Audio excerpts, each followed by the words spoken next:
Hello बच्चों, good evening. चलिए जल्दी जल्दी आ जाइए सभी लोग।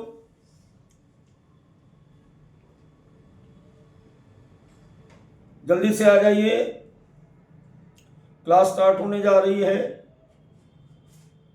सभी को एक साथ गुड इवनिंग। तो चलिए बिना टाइम बर्बाद किए आज की बात को स्टार्ट करते हैं। अब बच्चों, अभी तक इस चैप्टर यानी केमिकल कोऑर्डिनेशन एंड इंटीग्रेशन के अंतर्गत हम लोग इसके पहले 4 लेक्चर कर चुके। इंट्रोडक्शन, इसके बाद हाइपोथैलेमस पिट्यूटरी, इसके बाद एक डीपीपी हुई थी, एक एमसीक्यू कराया गया था, इसके बाद पीनियल और पिट्यूटरी की क्लास कल गई थी। आज हम लोग बात करने वाले हैं आपके ऑनलाइन टेस्ट की, जिसमें सभी को पार्टिसिपेट करना जरूरी है और सभी बच्चे अपना आंसर जैसे ही क्वेश्चन स्क्रीन पे आएगा वैसे ही अपना क्वेश्चन कमेंट बॉक्स में अपना आंसर नोट करेंगे। इसके बाद जब मैं इसका आंसर बताऊंगा, एक्सप्लेन करूंगा, तो अपने थीम को हमारी थीम के साथ मैच करें।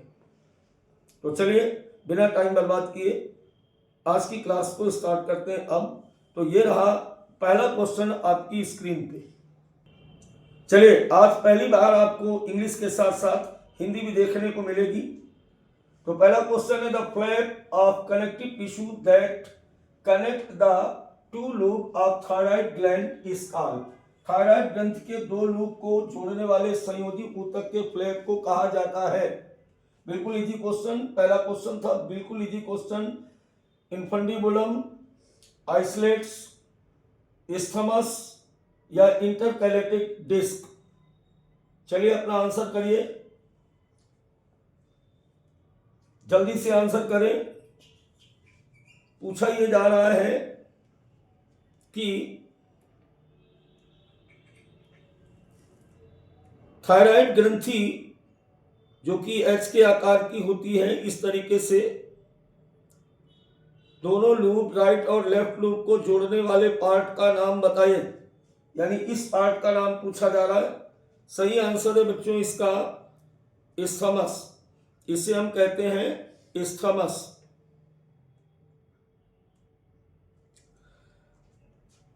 आई थिंक सबको याद आ गया होगा, बहुत इजी सवाल था। चलिए बात करते हैं बच्चों आज के दूसरे सवाल की। ये देखिए आपके सामने दूसरा सवाल आ चुका है।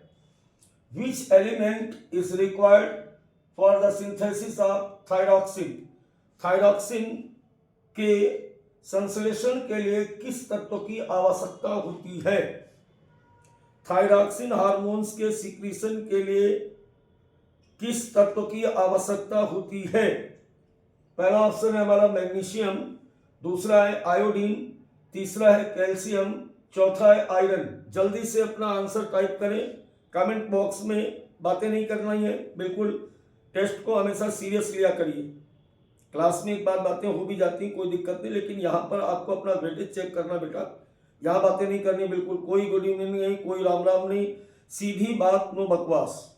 एक एक सेकंड आपका कीमती है। तो चलते बात करते हैं बेटा यहाँ पर कि मैग्नीशियम, आयोडीन, कैल्शियम, आयरन में से कौन सा ऐसा पदार्थ है जो थायरॉक्सिन हार्मोन्स के बनाने के लिए जिम्मेदार है। सही आंसर है इसका आयोडीन। आपको बताया गया था कि follicular cells of thyroid glands secreted 2 type of hormones, T3 और T4, और इसका फुल फॉर्म था टेट्रा थायरो या आइडोथायरोनिन। टेट्रा आइडोथायरोनाइन।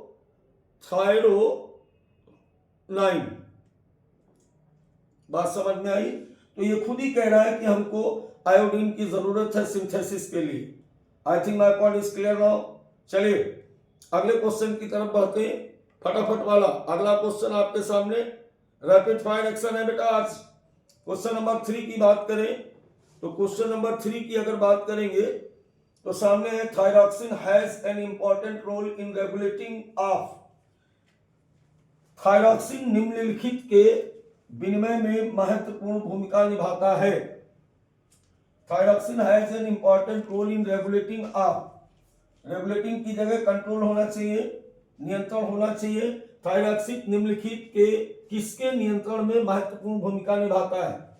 ब्लड में कैल्शियम लेवल को बढ़ाने के लिए, कैल्शियम स्तर को बराबर बनाए रखने के लिए, बेसल मेटाबॉलिक रेट को बनाए रखने के लिए, वाटर एंड इलेक्ट्रोलाइट बैलेंस, जल और इलेक्ट्रोलाइट संतुलन बनाए रखने के लिए, या दूसरा और तीसरा दोनों ऑप्शन हो सकते हैं। कल पढ़ाया था मैंने, जल्दी से बोलो।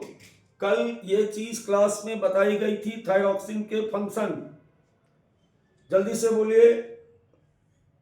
देखिए, दोनों बातें मैंने आपको बताई थी कि थायरॉक्सिन के द्वारा यानी T3 T4 के द्वारा हमारे शरीर के बेसल मेटाबॉलिक रेट, जो हमारी आधारित उपापचय दर होती है,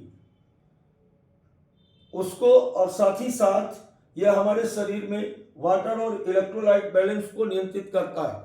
तो बेटा इसका आंसर आने वाला है, जल्दी से बोलो क्या आने वाला है? 4। आंसर क्या आएगा इसका? 4। बिकॉज थायरॉक्सिन रेगुलेटेड या play very important role in the regulation of basal metabolic rate and water and electrolyte balance. दोनों प्रकार के काम इसके द्वारा किए जाते हैं। तो चलिए बढ़ते हैं क्वेश्चन नंबर 4 की तरफ। ये रहा आपका क्वेश्चन नंबर 4, ध्यान से पढ़िए। लिखा हुआ है thyroxine is also called, thyroxine को और किस नाम से जाना जाता है? मोनोआइडोथायरोनिन, डाईआइडोथायरोनिन, ट्राईआइडोथायरोनिन, टेट्राआइडोथायरोनिन। जल्दी से बताइए, जल्दी से बताएं। देखिए ऐसे क्वेश्चन बहुत करीबी होते हैं बेटा। अब इसमें आपको 2 आंसर सही लग रहे होंगे, लेकिन इसमें से सही आंसर केवल एक ही है। जल्दी से बोलो। लर्निंग क्वेश्चन है, दिमाग नहीं लगाना है बिल्कुल। अगर पढ़ा होगा तो जरूर बता पाओगे। लर्निंग क्वेश्चन है, आंसर क्या आएगा बेटा इसका? Thyroxine is also called tetraiodothyronine. क्या बोलते हैं इसको हम? टेट्राआइडोथायरोनिन, या इसको हम T4 भी कहते हैं। हालांकि दोनों प्रकार के हार्मोन सीक्रेट किए जाते हैं, T3 और T4, लेकिन T4 जो होता है वो अधिक मात्रा में रेगुलेशन करता है, ज्यादा पावरफुल है। इसलिए थायरॉक्सिन का दूसरा नाम क्या होगा? टेट्राआइडोथायरोनिन या T4। चलिए बात करते हैं आज के क्वेश्चन नंबर 5 की। क्वेश्चन नंबर 5 आपके पास है, erythropoiesis is supported by. Erythropoiesis को किसके द्वारा समर्थन मिलता है? इसका मतलब है, एरिथ्रोपोएसिस का मतलब होता है बेटा रक्त निर्माण की प्रक्रिया। इसे हम कहते हैं रक्त निर्माण की प्रक्रिया, रक्त निर्माण या ब्लड फॉर्मेशन। कल पढ़ाते समय एक बात बताई गई थी आपको, कुछ मैंने बताया था कि आरबीसी के प्रोडक्शन में हेल्प करता है। कहीं पर यह बात की गई थी आपसे, जल्दी से बोलो। एरिथ्रोपोएसिस किसके द्वारा बनता है, या कौन सा हार्मोन्स एरिथ्रोपोएसिस या आरबीसी प्रोडक्शन के लिए आवश्यक होता है? कमेंट बॉक्स में आंसर नोट करें फटाफट, जल्दी से नोट करें। इसका सही आंसर आएगा बेटा T4। टेट्राआइडोथायरोनिन एक ऐसा हार्मोन्स है, यानी थायरॉक्सिन, हमारे शरीर में ब्लड फॉर्मेशन की क्रिया को गवर्न करता है, एरिथ्रोपोएसिस या आरबीसी प्रोडक्शन में हेल्प करता है। एनसीईआरटी की लाइन है बेटा, कैसे भूल सकते हो। चलिए बात करते हैं आज के 6वें क्वेश्चन की फटाफट। तो नंबर ऑफ 6 क्वेश्चन आपके सामने ये रहा। Pineal gland is located on the dorsal side of. Pineal ग्रंथि किसके पृष्ठ सतह पर स्थित होती है? पीनियल ग्रंथि किसके पृष्ठ सतह पर स्थित होती है? Pineal gland is located on the dorsal side. Option है आपके mid brain, hind brain, pons और फोर ब्रेन। जल्दी से बोलो। मध्य मस्तिष्क, पश्च मस्तिष्क, हिंड ब्रेन का मतलब पश्च मस्तिष्क, पोन्स पोन्सी बोलते हैं, फोर ब्रेन का मतलब अग्र मस्तिष्क। जल्दी से आंसर करें, जल्दी से करें। क्वेश्चन नंबर 6 आपको कल बताया गया था कि हाइपोथैलेमस में एक तरफ पिट्यूटरी लगी होती है और दूसरी तरफ लगी होती है पीनियल ग्लैंड्स, जिसे हम थर्ड आई भी कहते हैं। पीनियल ग्लैंड्स को हम थर्ड आई भी कहते हैं। रूप ऑफ द थर्ड वेंट्रिकल्स, याद करो कल की क्लास की पहली लाइन थी।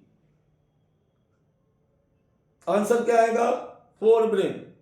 क्वेश्चन कैसा है? Easy more learning. I think my point is clear now. तो चलिए बात करते हैं आज के क्वेश्चन नंबर 7 की। देखिए, हमेशा एक बात बेटा ध्यान रखो कि जो ऑब्जेक्टिव का खेल है, एनटीए ने आपको 180 मिनट दिए, तो मैक्सिमम किसी सवाल में आपको 1 मिनट लगना चाहिए गोला भरने तक। जो सर्किल को आप आंसर की में भरते हो वहां तक आपको मिलते हैं। तो आई थिंक कि एक क्वेश्चन के लिए एनटीए आपको 50 सेकंड देता है। वो क्वेश्चन केमिस्ट्री का हो या फिजिक्स का हो या बायोलॉजी का हो, कहीं का भी क्वेश्चन हो, आपको केवल 50 सेकंड मिलते हैं। ठीक है। अब अगर आप चालाक आदमी हैं, अगर आप रियल स्टूडेंट कंपटीशन के हैं, तो अगर बायोलॉजी को आप जल्दी से कर लोगे, बायोलॉजी को अगर आप 45 सेकंड यानी 30 से 45 सेकंड में अगर आप कर लेते हो, तो 15-15, 20-20 सेकंड जो आप बचाते जा रहे हो, ये सेकंड आपकी फिजिक्स में काम आएंगे। इसलिए बायोलॉजी को बहुत तेजी से करना सीखिए। क्वेश्चन पढ़िए, फटाक से आंसर करिए। तो चलिए एक बार फिर से रैपिड फायर एक्शन के साथ मिलते हैं क्वेश्चन नंबर 7 के साथ।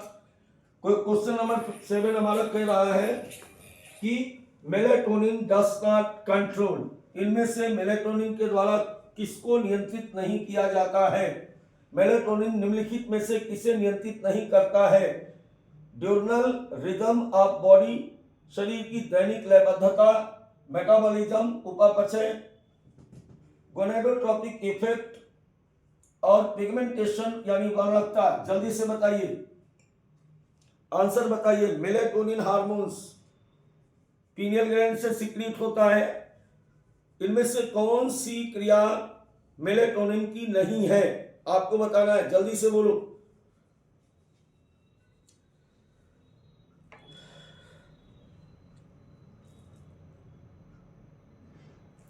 जल्दी से बोलिए।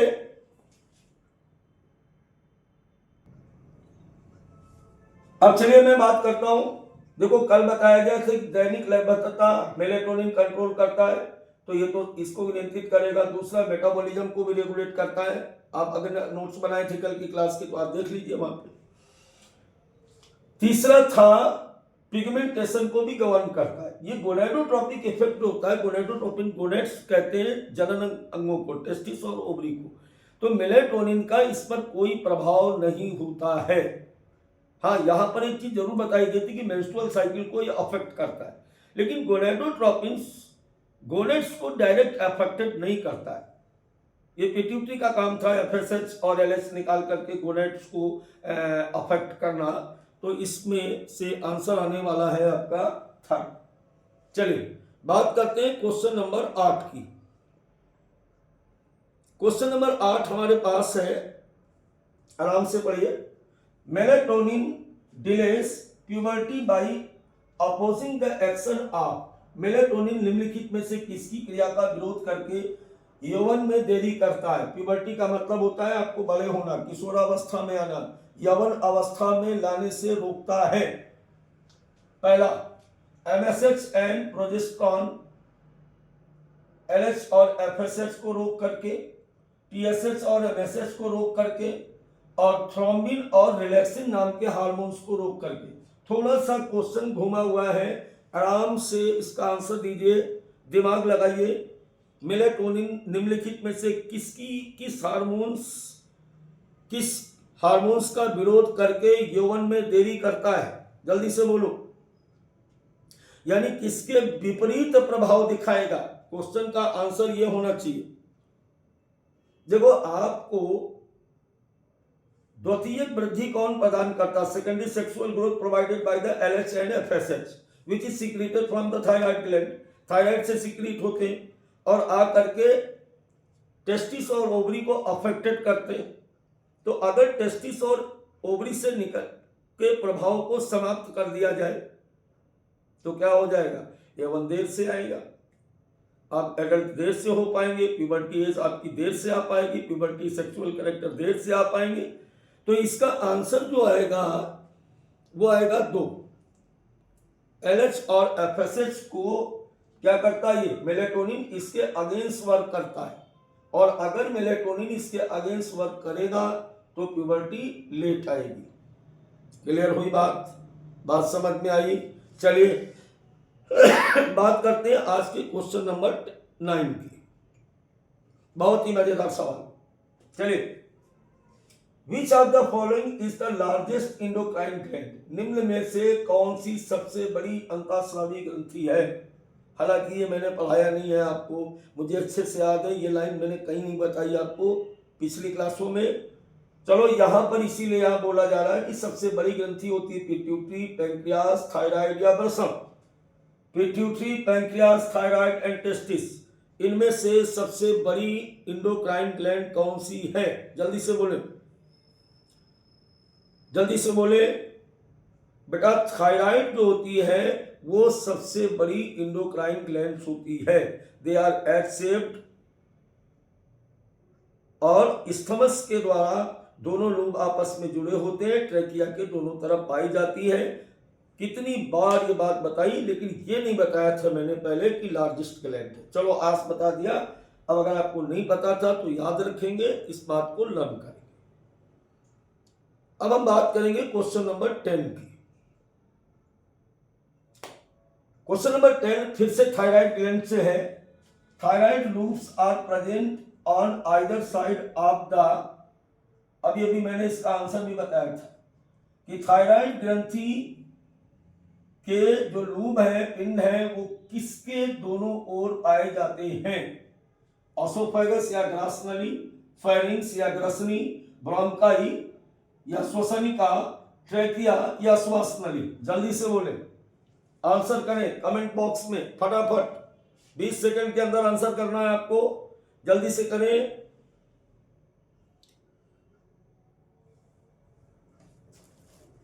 चलो मैं हिंट्स कर रहा हूं आपको थोड़ा सा।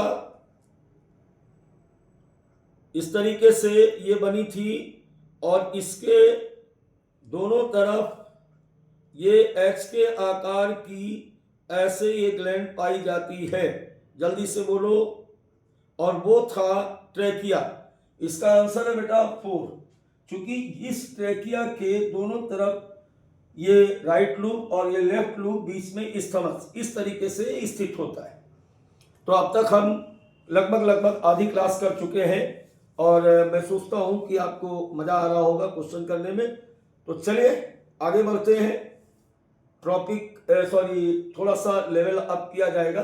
अभी तक बिल्कुल इजी मोड के क्वेश्चन थे आपके साथ, अब थोड़ा थोड़ा बड़ा खेलेंगे। क्वेश्चन नंबर 11 आपके पास आया। अब axis of thyroid hormone regulates in, thyroid hormone की अधिकता किसके परिणाम स्वरूप होती है, या इसका मतलब यह है कि जब थायराइड हार्मोन हमारी बॉडी में ज्यादा निकलता है उस कंडीशन को हम कहते हैं hyperthyroidism, hypothyroidism, hyper parathyroidism, hyper parathyroidism. जल्दी से बोलिए, क्या बोलेंगे इसको, जल्दी से बोलो। जब हमने कल कहा था कि किसी व्यक्ति में थायराइड का कैंसर हो जाता है या थायराइड में बहुत सारे लूप बनने लगते हैं, ज्यादा मात्रा में बनने लगते हैं, तो वो T3 और T4 का सिक्रीशन बढ़ा देती है। ऐसी कंडीशन को क्या कहा जाता है, एक क्वेश्चन ये भी था। ऐसी कंडीशन को हम कहते हैं, कमेंट बॉक्स में नोट करो, इसे हम कहते हैं हाइपरथायरॉयडिज्म। जब किसी व्यक्ति में थायराइड ग्रंथि से अधिक मात्रा में थायराइड हार्मोन्स या T4 का सिक्रीशन बढ़ जाता है, तो ऐसी घटना को कहते हैं हाइपरथायरॉयडिज्म, और अगर कम निकलता है तो उसे कहते हैं हाइपोथायरॉयडिज्म। चलिए बात करेंगे अब हम लोग क्वेश्चन नंबर 12 की। 12 नंबर क्वेश्चन हमारा है, which of the following increases the calcium level in the blood. निम्नलिखित में से कौन रक्त में कैल्शियम के स्तर को बढ़ाता है? जल्दी से बताइए आंसर।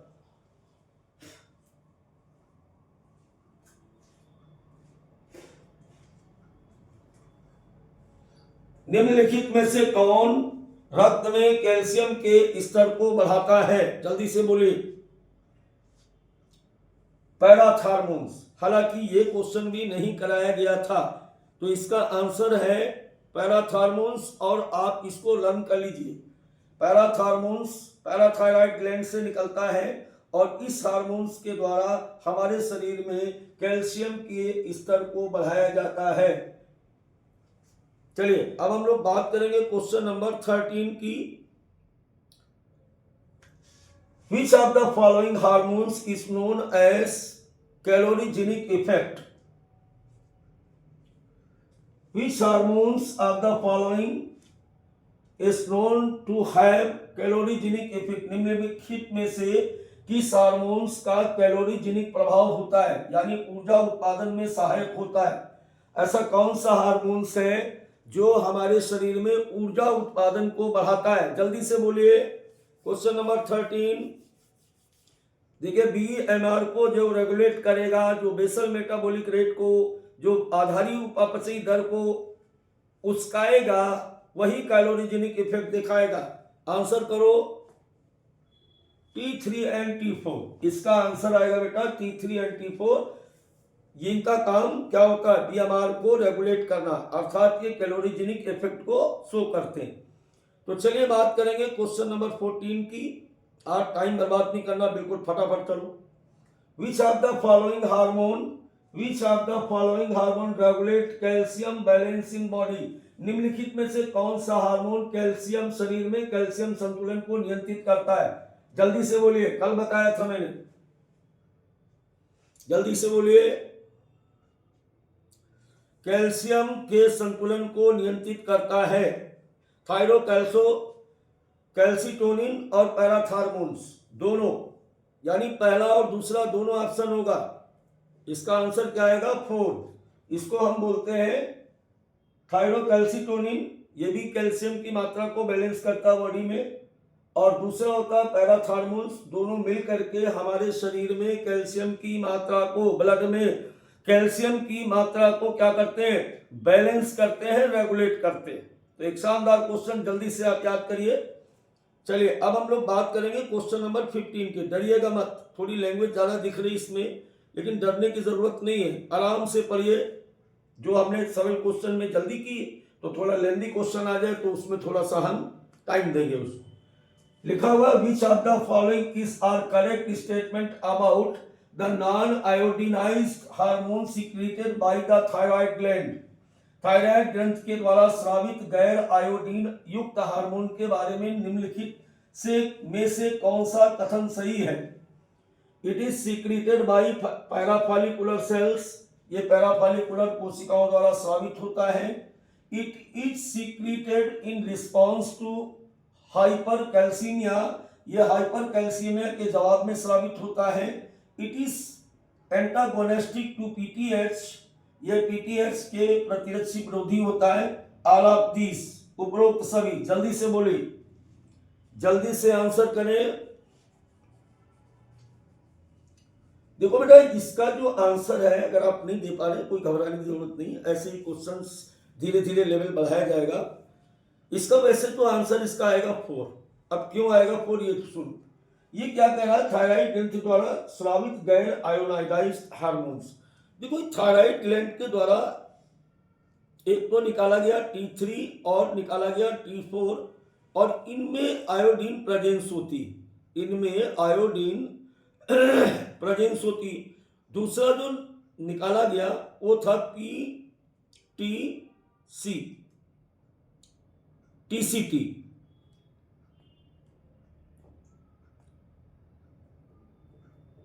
अभी इसके पहले वाले सवाल में आपने देखा था कि TCT, ये वाला जो था थायरोकैल्सिटोनिन, इसी की बात की जा रही। थायरोकैल्सिटोनिन भी सबसे लास्ट लाइन थी थायराइड की कि थायरोकैल्सिटोनिन जो होता है ये भी यहां से निकलता है और कैल्शियम के बैलेंस में हेल्प करता है। तो टीसीटी थायरोकैल्सिटोनिन, इसका नाम है थायरोकैल्सिटोनिन। इस थायरोकैल्सिटोनिन के द्वारा, अब देखो पहली लाइन क्या कह रहा, अब हमें ये पता चल गया कि कौन सा हार्मोन है जो नॉन आयोडीनाइज्ड है। ये पैराफिला फॉलिकुलर सेल द्वारा सीक्रेट होता, सही है। यह हाइपरकैल्सीमिया के जवाब में स्रावित होता, चूंकि ये क्या करता है, कैल्शियम के लेवल को कम करेगा। ये पीटीएच का विरोध करेगा, चूंकि पीटीएच क्या करता है, कैल्शियम के लेवल को बढ़ाता है, और ये क्या करता है, कम करता है। क्लियर हुआ? तो सभी जवाब इस टीसीटी के लिए सही है और ये आयोडीनाइज्ड भी नहीं है। चलिए बात करेंगे क्वेश्चन नंबर 16 की। क्वेश्चन नंबर 16 है, which of the following is caused due to hyper secretion of thyroxine hormones. Thyroxine hormones के अधिक स्राव के कारण निम्नलिखित में से कौन सा रोग होता है? ग्वाइटर या गंधमाला, एक्सोप्थेल्मिक ग्वाइटर और क्रिटिनिज्म या मिक्सिडीमा। जल्दी से बताएं, अधिक मात्रा में थायरॉक्सिन के स्रावित होने से क्या होगा? क्वेश्चन नंबर 16 आपको बताया गया था, बिल्कुल सही जवाब एक्सोप्थेल्मिक ग्वाइटर। सेकेंड इसका आंसर आएगा। एनसीईआरटी की लाइन टू लाइन हम चल रहे हैं क्वेश्चन लेकर के। एक्सोप्थेल्मिक ग्वाइटर कब होता है? मैंने बताया था आंखें बाहर आ जाती है ना, गला फूल जाता, ये सब कब बताया गया था आपको? एक्सोप्थेल्मिक ग्वाइटर के अंतर्गत। और एक्सोप्थेल्मिक ग्वाइटर जो होता है वो थायरॉक्सिन के अधिक स्राव के कारण होता है। मेटाबॉलिक रेट बढ़ जाएगा, रक्त संचार बढ़ जाएगा, बहुत सारी चीजें हो जाएंगी। चलिए क्वेश्चन नंबर 17 की बात करें। डॉर्फिनिस अकर्स व्हेन देयर इज, बौनापन तब होता है, over secretion of growth hormones GH के अधिक स्राव के कारण, under secretion of growth hormone के कम स्राव के कारण, ओवर सिक्रीशन ऑफ सोमेटोस्टेटिन के अधिक स्राव के कारण, अंडर सिक्रीशन ऑफ सोमेटोस्टेटिन के कम स्राव के कारण। अब देखो इसके ऑप्शन ये नीचे लिखे हुए, पहला और तीसरा सही है, दूसरा या तीसरा सही है, केवल दूसरा सही है, चौथा ऑप्शन है 2 या 4 दोनों सही है। जल्दी से बोलो इसका ऑप्शन बोलिए। देखिए इसका आंसर है केवल 2, सॉरी इसका आंसर आएगा 2 तो सही लग रहा है मेरे को, under secretion of growth hormones, ठीक, ओवर सिक्रीशन ऑफ सोमेटोस्टेटिन बिल्कुल सही है। इसका सही जाएगा थर्ड, 2 और 3 इसके लिए सही है। यानी बौनापन तब होगा, कब होगा? दूसरा क्या कह रहा कि ग्रोथ हार्मोन का कम स्राव हो और सोमेटोस्टेटिन का अधिक स्राव, तब शरीर पूरी तरीके से ग्रोथ नहीं कर पाएगा और डॉर्फिज्म आएगी, और इससे हम कहते हैं पिट्यूटरी डॉर्फिज्म, पिट्यूटरी का बौनापन। तो बात करते हैं अब हम यहां पर क्वेश्चन नंबर 18 की। क्वेश्चन नंबर 18 आपके सामने, which of the following hormones is responsible for the gigantism. निम्न में से कौन सा हार्मोन्स है जो जायंटिज्म के लिए जिम्मेदार है? ग्रोथ हार्मोन्स, सोमेटोस्टेटिन, एड्रेनालाइन और जीएनआरएच। जल्दी बोलो, जल्दी बोलो। ग्रोथ हार्मोन्स, सोमेटोस्टेटिन, एड्रेनालिन और जीएनआरएच, कौन सा हार्मोन्स है जो आपको खली बनाता है? याद करो मैंने बताया था ये क्वेश्चन ये बात हुई थी हमारी आपकी, और अभी आप आंसर नहीं कर रहे हैं। जल्दी जल्दी सभी लोग आंसर किया करो यार, इसमें घबराने की क्या बात है, ज्यादा से ज्यादा गलत हो जाएगा, बाद में किसको कमेंट याद रहते हैं। कम से कम अपने आप को जज करो, सभी लोग आंसर किया करो। तो इसका आंसर क्या आएगा? जीएच। जब जीएच किसी व्यक्ति में जरूरत से ज्यादा सीक्रेट होता है तो उसके शरीर में भीम कायता आ जाती है, इसी को कहते हैं गिंगैटिज्म। क्या कहते हैं इसको? भीम कायता भी कहते हैं। भीम की तरह मोटा तगड़ा हो जाएगा, अलग से दिखाई देगा एकदम, है ना, एबनॉर्मेलिटी आएगी उसमें, ग्रोथ की एबनॉर्मेलिटी आ जाएगी, जिसको हम गिंगैटिज्म कहते हैं। तो I think my point is clear now. वापस चलते हैं क्वेश्चन नंबर 19 की तरह। क्वेश्चन नंबर 19 है प्रोलैक्टिन एक्टिवेट, PRL कहां से निकला था, याद करो, पिट्यूटरी से निकला था। प्रोलैक्टिन सक्रिय करता है growth of breast and secretion of milk in mammary glands, स्तनों की वृद्धि कराता है और दुग्ध ग्रंथियों में दूध के स्राव को बढ़ाता है। दूसरा है secondary sexual character in males, पुरुषों में द्वितीयक लक्षण लाता है। मेलेटोनिन सिक्रीशन, मेलेटोनिन का स्राव कराता है। ईस्ट्रोजन सिक्रीशन कराता है। जल्दी बोलो, PRL प्रोलैक्टिन। इसी से सिद्ध हो रहा है कुछ। लैक्टिन, लैक्टोज, दुग्ध, मिल्क में पाई जाने वाली शर्करा का नाम लैक्टोज होता है। प्रोलैक्टिन, जल्दी बोलो, हिंट्स किया मैंने आपको। आंसर करिए, आंसर करिए। इसका आंसर क्या हो जाएगा? इसका आंसर हो जाएगा पहला। प्रोलैक्टिन क्या करता है? प्रेगनेंसी के अंतिम भाग में ये ज्यादा मात्रा में सीक्रेट होता है और स्तन ग्रंथियों की वृद्धि और दुग्ध ग्रंथियों में स्राव को बढ़ाता है। इसीलिए आप देखते हो ना, आपके घर पे जो कैटल्स होते हैं, तो जब बेबी की डिलीवरी होती है उस समय वो उनके जो मेमोरी ग्लैंड्स होते हैं वो पहले से अधिक डेवलप दिखाई देने लगते हैं। तो चलिए बात करें क्वेश्चन नंबर 20 की। क्वेश्चन नंबर 20 है ACTH control the secretion of. ACTH किसके स्राव को नियंत्रित करता है? इंसुलिन के, नॉरएपिनेफ्रिन के, एपिनेफ्रिन के और ग्लूकोकॉर्टिकॉइड्स के। जल्दी बोलो, एडिनोकॉर्टिकॉइड, स्टिमुलेटिंग हार्मोन्स। मैंने कुछ हिंट्स किया ये बात बोल करके, जल्दी बोलो, इसका काम क्या है? किसको नियंत्रित करेगा? पिट्यूटरी से निकलता है ACTH। ग्लूकोकॉर्टिकॉइड्स को नियंत्रित करता है।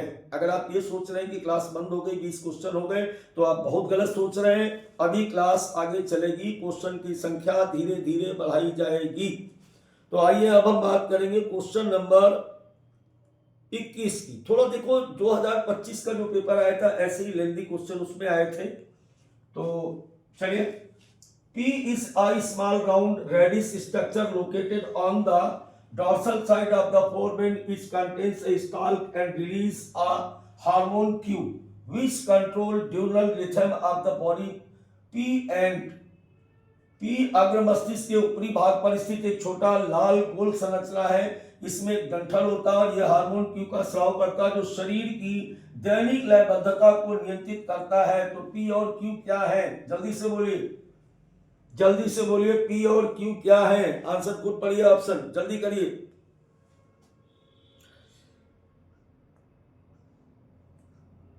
अरे भाई, जैसे उसने दैनिक लयबद्धता की बात की, दिमाग में मिले क्या होना चाहिए? पीनियल ग्लैंड्स होनी चाहिए। और पीनियल ग्लैंड किसको निकालती है? किसको निकालती है? किस हार्मोन्स को? मेलेटोनिन को। आंसर क्या जाएगा? थर्ड। आंसर क्या जाएगा बेटा? इसका आंसर जाएगा थर्ड। चलिए अब हम लोग बात करते हैं क्वेश्चन नंबर 22 की। तो क्वेश्चन नंबर 22 है which of the following is incorrect, right about the neurohypophysis. Neurohypophysis के संबंध में निम्न में से कौन सा कथन गलत है? न्यूरोहाइपोफाइसिस को पार्क नर्वोसा भी कहा जाता है। ये ऑक्सीटोनिन और वैसोप्रेसिन दो हार्मोन संश्लेषित करता है। ये सिक्रीटरी कोशिकाओं से सीधे न्यूरो हार्मोन प्राप्त करता है। ये पिट्यूटरी ग्रंथि का 25% भाग बनाता है। जल्दी से बोलिए, मैंने कहा था कि लेवल चेंज होता जाएगा, धीरे धीरे लेंथी क्वेश्चन आपके सामने आ रहे हैं, टाइम लगेगा इनमें। जल्दी से पढ़ने की क्रिया भी सीखें। जल्दी बोलो, क्वेश्चन नंबर 22 गलत पूछ रहा है। देखो, सबसे पहले गलत पूछ रहा है, तो गलत क्या है? कल भी ये क्वेश्चन था पिछली डीपीपी में कि ये ऑक्सीटोसिन वैसोप्रेसिन दोनों हार्मोन को संश्लेषित करता है। ये बात गलत लिखी है, संश्लेषित नहीं करता है। ये संश्लेषित नहीं करता, ये केवल सीक्रेट करता है, ये केवल स्रावित करता है। संश्लेषण इसका होता है neurosecretory cells of the hypothalamus. Hypothalamus में उपस्थित कोशिकाएं इसका स्राव करती हैं। चलिए बात करेंगे क्वेश्चन नंबर 23। जल्दी से देखो, अब बड़े बड़े क्वेश्चन आ रहे हैं आपके सामने, अच्छे questions. In females LH stimulates in the ovary to secrete. महिलाओं में LH अंडाशय को उत्तेजित करता है ताकि डेड डेज का स्राव हो सके। ग्रेफियन फॉलिकल, ICH रिस्पेक्टिवली, क्रमशः Graafian follicle, prolactin respectively, corpus luteum, FSH respectively, corpus luteum, progesterone respectively. जल्दी बोलो, अगर टारगेट का एक भी बच्चा है तो उसको आंसर आना चाहिए, ये बच्चों वाले 11th क्लास के लिए नहीं है। जल्दी बोलो। और क्वेश्चन लेंदी कैसे किया जाता है ये भी देखिए, सीधा भी पूछा जा सकता था। टाइम अप हुआ, चलिए इसका आंसर बताते हैं। इसका आंसर होगा 4। अब हम लोग बात करेंगे क्वेश्चन नंबर 24 की। 24 क्वेश्चन फिर भी वैसे ही lengthy question. Ram has high level of calcium in his blood, excess of which hormone can cause this effect. Ram के रक्त में कैल्शियम का स्तर अधिक है, किस हार्मोन की अधिकता इस स्थिति का कारण हो सकती है। जल्दी बोलो, कौन सा हार्मोन मानव शरीर के रक्त में कैल्शियम की मात्रा को बढ़ाता है। सीधी सीधी बात कर दी मैंने। जल्दी बोलो। अभी बताया गया थोड़ी देर पहले कि पैराथार्मोन्स जो होता है वो मानव शरीर के रक्त में कैल्शियम की मात्रा को बढ़ाता है। कौन बढ़ाता है? पैराथार्मोन। कौन बढ़ाता है? पैराथार्मोन। कौन बढ़ाता है? पैराथार्मोन। क्या बढ़ाता है? कैल्शियम के लेवल को। कहां बढ़ाता है? ब्लड में। तो चलिए अब बात करेंगे क्वेश्चन नंबर 25 की। 25 में भैया रैपिड फायर है, टाइम नहीं है, बिल्कुल फटाफट चलो, टाइम बर्बाद नहीं करना आपका भी और हमारा भी। Failure of the thyroid secretion from infancy leading to dwarfism and mental retardation is included under। शैशवावस्था से थायराइड स्राव की कमी जिससे बौनापन और मानसिक मंदता होती है किसके अंतर्गत आती है? एक रोग का नाम बताना है आपको, एक रोग का नाम बताना है आपको। इस रोग को कहा जाता है, किस रोग को? जिसमें बचपन में थायराइड की कमी होती है जिसकी वजह से बौनापन भी होता है और मानसिक मंदता आ जाती है। इसका आंसर क्या आएगा? क्रिटिनिज्म। लर्निंग क्वेश्चन जल्दी से याद करना है कि जब शैशवावस्था में, शिशु अवस्था में ऐसा हो कि थायराइड की मात्रा कम हो जाए तो ये माना जाएगा। तो चलिए अब हम लोग बात करते हैं आगे क्वेश्चन नंबर 26 की। Name of the non ionized hormone secreted by parafollicular cells of thyroid. Thyroid की पैराफॉलिकुलर सेल्स द्वारा स्रावित गैर आयोडीन हार्मोन का नाम। ये क्वेश्चन पहले भी इसी डीपीपी में आ चुका है। जल्दी से आंसर करें, जल्दी से आंसर करें। आंसर है इसका कैल्सीटोनिन। चलिए अब हम लोग बात करेंगे क्वेश्चन नंबर 27 की। तो hypo secretion of which hormone is responsible for cretinism. किस हार्मोन्स की कमी के कारण क्रिटिनिज्म होता है? अभी अभी बताया गया क्रिटिनिज्म का मतलब। जल्दी बोलो। थायरॉक्सिन हार्मोन्स की कमी के कारण, जब शिशु अवस्था में थायरॉक्सिन की कमी हो जाती है तो बौनापन आएगा और मेंटल रिटार्डेशन आएगा। बात करेंगे क्वेश्चन नंबर 28 की। Regulating hormones from hypothalamus reach adenohypophysis through. Hypothalamus से नियामक हार्मोन एडेनोहाइपोफाइसिस तक किसके माध्यम से पहुंचते हैं? बहुत इजी सवाल, जल्दी बोलो। किसके माध्यम से पहुंचते हैं? क्या आंसर आएगा? पोर्टल ब्लड वेसल्स के द्वारा। ऐसा ही एक सवाल पहली डीपीपी में गलत हो गया था, वहां पर मैंने आर्टरी लिख दिया है। अगर आपके पास वो वीडियो है तो उसको बेटा ठीक कर लेंगे। वहां पर पोर्टल वेन था और वहां पर मैंने बोल दिया था पोर्टल आर्टरी। तो ये करेक्शन है, शायद दूसरा या तीसरा सवाल था जिसमें यही सिक्रीशन 4th नंबर का सवाल था शायद। चलिए बात करते हैं आज के लास्ट क्वेश्चन यानी 29 क्वेश्चंस की।